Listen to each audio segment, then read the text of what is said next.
So I'm working on my new book now, which is Holy Beep. That was close, because that's how I felt this weekend.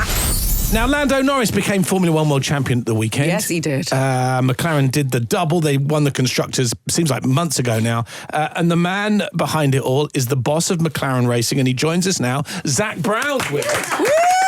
Why are all these radio shows so early? Well, this is Tell me about it.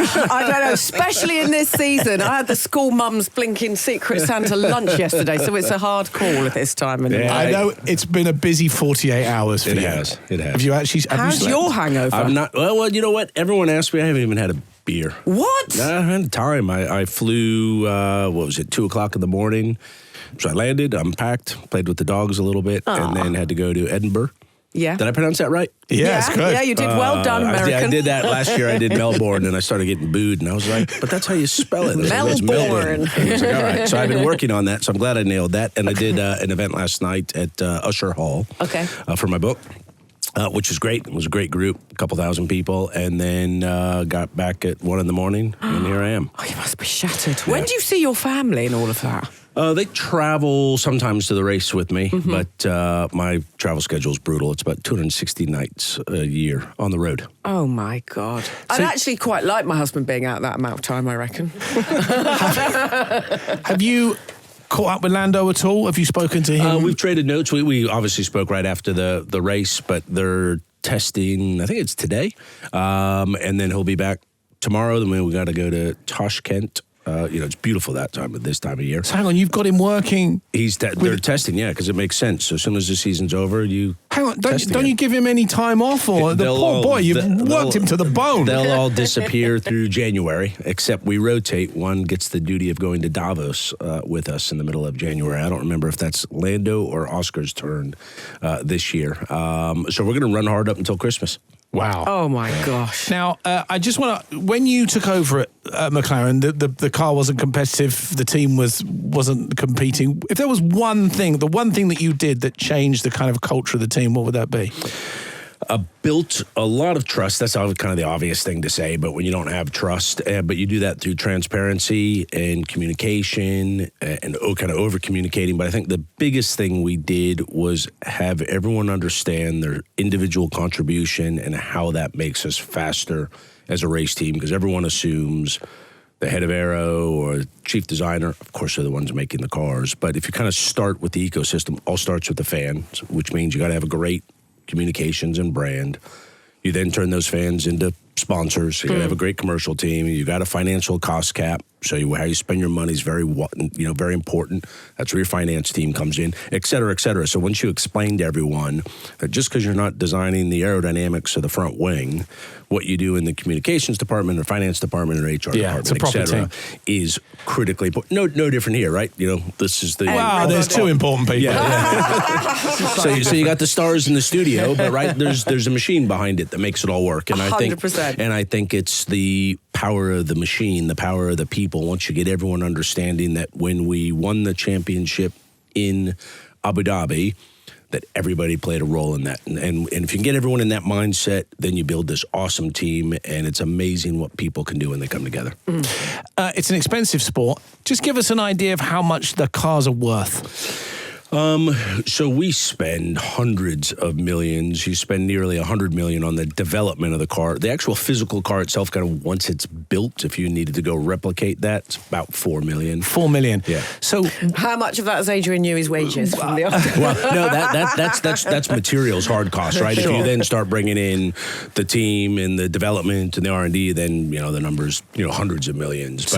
But, and so it's I always try and think to myself, when I see you crash, I'm thinking how much money that must cost. Jamie, you're such a dad. I love that. No, it's millions. Do you wince when the guys? No. Well, the bigger challenge when they crash, obviously, you don't want to make sure no one is hurt. These cars are remarkably safe, but remarkably dangerous. Is in the cost cap. Crash cars go in. So your first thought is a little bit less because crashing happens. I've got to write a check for X hundreds of thousands or millions, but that's now money that you can't spend on the development of the race car. So it's an unproductive use of money as opposed to the money it yourself because you're going to spend it somewhere, and you'd rather spend it on developing a new front wing, not replacing the one that just got crashed. Right. Obviously, the sport's going to change a lot next year. Yep. Who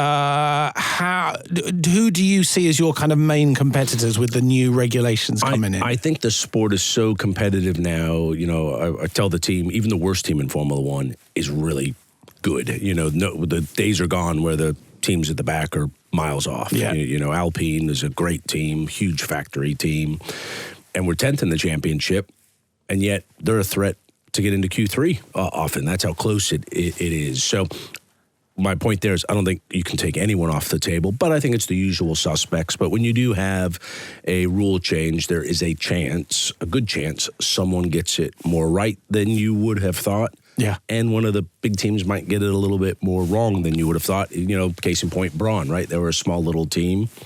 Got it right. Ross Braun's a genius. Won the world championship. Win the world championship in a rules change. Your book is called 0.7 of a second. Yep. Just remind us the relevance of that. That is Abu Dhabi last year. When it all came down to it, if we had been 0.7 slower in our final pit stop, we ended up having our best pit stop of the year, then Carlos Sainz and the Ferrari would have come out in our DRS. Probably would have passed Lando. Would he have got him back? Don't know. So, you spend hundreds of millions, thousands of people, comes down to 0.7. So I'm working on my new book now, which is holy beep. That was close because that's how I felt this weekend. Who have you upset in this book? Is there anyone who's going to be reading this at Christmas who's going to go, There'll probably be a few people. You know, when I that's always good. When I wrote the first round, I kind of let the fur fly, and I thought instead of kind of creeping up on it, let's just go for it. And then the lawyers and my comms team get involved. But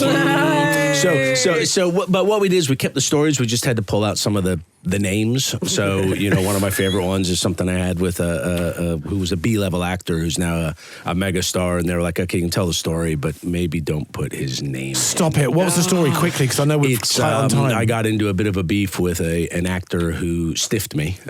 This was, 30 years ago, and took him to small claims court. And it was amazing. I played ice hockey with him. He owed me $1,500. I'd never been to court before, but it was all about justice. And so Justice. I go in. Small claims court is kind of like this school setting, and all these cases are ridiculous because they're all small claims court stuff.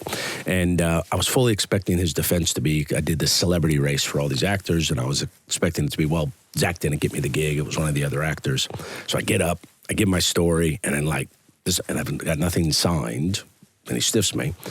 And I'm expecting that to be his defense, and he looks at the judge, after I plead my case, and he looks at me, great actor, and he goes, Your Honor, I've never seen this man before in my life. And it was like, what? And I actually couldn't prove, the judge just wants to crank through this stuff. And it was like, Mr. Brown, do you have anything to prove you know this guy? And I was like, yeah, but I sent this fax, and here's a pic.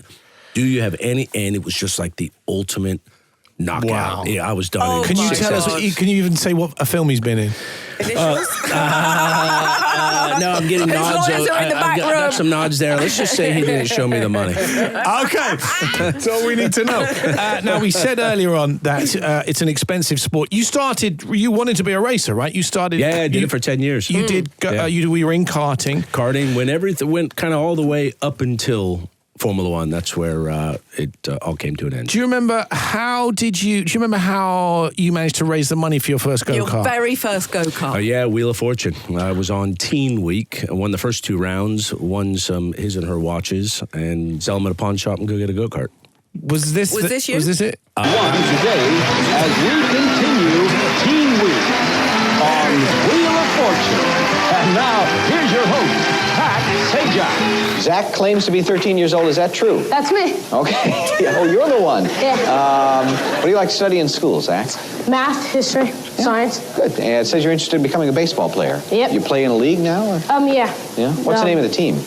Team White Sox. Okay. Yeah, you want to be in the right dugout during the game. Yeah. Such a cute kid. Shirt didn't fit, though, did it? What happened to the baseball ambition? In order to be on the high school baseball team, you have to go to high school. And so that's where the baseball career came to an fell end. down. Yeah. Oh, well, listen, we're out of time, sadly, but Zach's book, 7/10 of a Second, is out now. Zach, well done. What a fantastic season. Incredible. And I know that we're all ever so proud of you and Lando and everything you've achieved. Good luck for next year. Zack Brown. There you go. Thank you, everyone. Cheers, Zach. This